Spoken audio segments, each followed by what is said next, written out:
What's up, everybody? That car guy Eddie here, and today another video. Today's video is actually the 25-hour review, basically, of my 2021 Can-Am Turbo RR.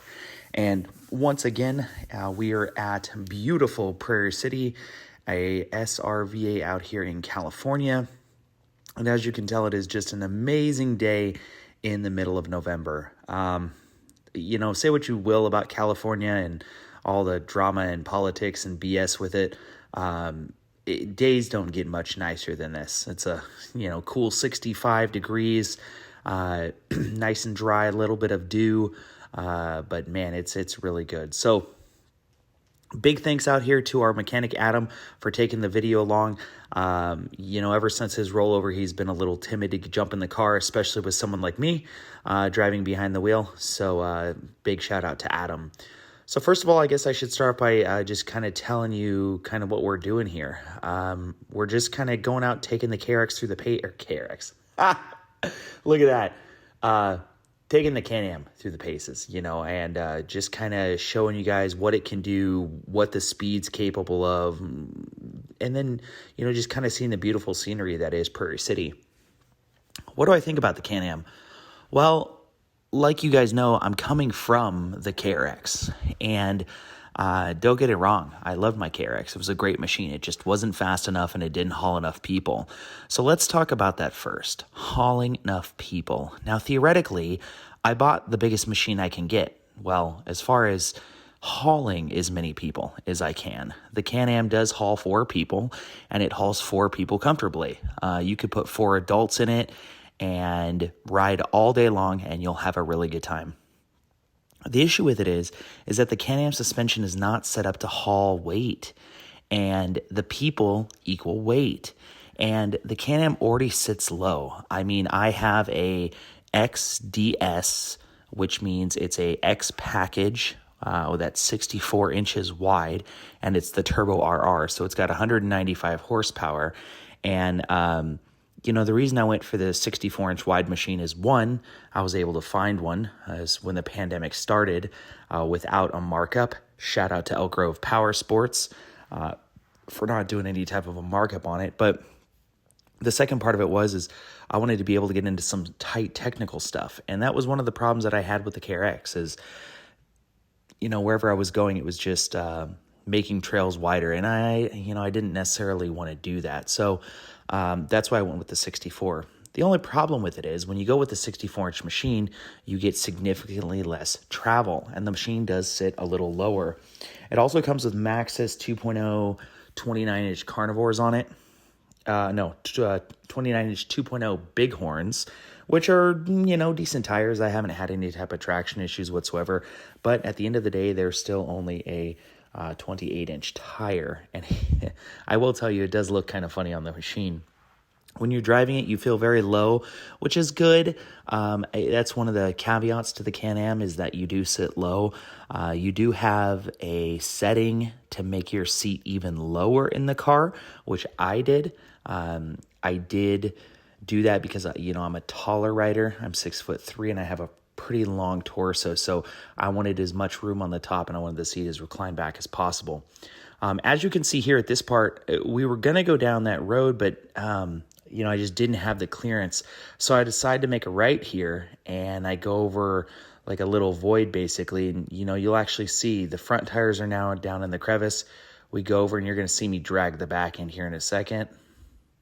Bam, see that? Yeah, that was dragging the back end. It definitely hit my rear trailing arms when I came through, and that's just a matter of small tires, That would probably be the first thing I would upgrade is some bigger tires. The problem is to get bigger tires, to get more lift on the car, you're going to put more wear on all of your drivetrain components, on your axles, on your belt, because it was designed to run with 28-inch tires. So I don't think I'm going to go any bigger than maybe 30s. I say that, but if somebody threw a set of 32s at me, I'd probably put them on. But they rub on the DS, so I'll probably end up staying with a set of 30s. But I am so cheap. Everyone on the channel knows that. My editor Lynx will tell you that. My mechanic Adam will tell you that. I am cheap, so cheap when it comes to these cars. So I will wait until these tires are done before I decide to actually go out and upgrade my wheels and tires. Yes, I said wheels because I think I want 15s. There was a part of me that would want is just going to keep the 14s that are on it and then get 30s because I'll have extra rubber on the ground, and I don't really care about the size of the 14s that are on there. The great thing about Can-Am is that they already come, the X package comes with bead locks. So that's great. I mean, if you're spending a lot of money on a machine, least they could do is come with bead locks. Come on, it's not that hard. It's really not. So, like I said, I bought it, and I bought it so that I could haul the family around. The problem is I don't ever really haul the family around in it. In concept, it's a really good idea, and you're like, hey, I'm going to bring the kids, and I'm going to bring the wife, and it's going to go out. Well, shortly after I got the Can-Am, I think I was having a victory party with my wife for getting the Can-Am, and oops, hey, I'm pregnant. So now we are a family of 5. Which, guess what? The Can-Am only sits 4. So somebody always has to wait out for the baby anyways. The bonus is, I could still take my other 2 kids, and they have a really good time. But it's not really the family hauler that I thought it would be. The nice thing is I don't plan on getting rid of this thing anytime soon. So the longer I have it, the more modifications I'll do to it. And maybe everyone will want to ride in it more then. Another problem that I have, is I bought my kids their own quads, and I bought my wife a dirt bike, and they like to go do their own things. Daddy does have a lot of fun, but, at the end of the day, you're just riding. It's always better to drive. This is my favorite part of Prairie City here. This is actually the racetrack, and you can see that we actually get out here, and it's a pretty nicely groomed racetrack. You can see we definitely get up to speed here in the Can-Am very well. I will tell you, this machine is ridiculously fast. For a stock machine that seats 4 people, it's like a race car, And when you have a Can-Am, you're part of a, kind of a elite community. I don't know. I don't want to, that's a bad way to say it, because it's not an elite community. You're just part of a niche group. You really are. There's so many razors from so many years out there, and they change, and a lot of people have razors, and not a lot of people have Can-Ams. And those that do, they're just people, just side-by-side people. But the Can-Am, especially the Turbo RR, this thing is like the Lamborghini of side-by-sides. That is until the Pro R comes out. The Pro R is supposed to have 225 horsepower and just be absolutely amazing, so we'll see. Those of you that are friends of the channel will know, and you'll know that the channel does have a Pro R in order, so we will have a Pro R Ultimate hopefully in February. So definitely like and subscribe if you want some Pro R content, because I will be comparing it directly to the Can-Am. So as we're wrapping up here, what are my final thoughts on the Can-Am? Was it worth $35,000? Would I do it again? Would I keep my KRX? Or what would I buy anything else? Well, I'll tell you, I don't think I would buy anything else. I really do. I like the way that it looks. I think it just looks good. It looks fast. It looks sleek. It's fun to drive. I love the seating position. Out on the dunes, nothing is keeping up with this thing except other Turbo RRs. It is just an animal. And it has gone everywhere that I've wanted it to go. My only gripe that I've had with it, like I said, has been it's low. I did put the Fox tune on it, which helped.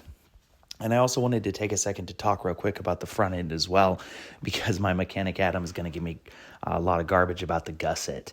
So the front of these things are inherently weak. I will tell you that my first main outing to the dunes, I buried the front end of this thing in sand going over a whoop that was a little bit bigger than a whoop. And it scraped up the front of my car pretty bad, right on the bottom side, underneath the radiator guard down there. We hit pretty hard. We hit so hard I got a whole face full of sand. And I didn't have any problems with my car.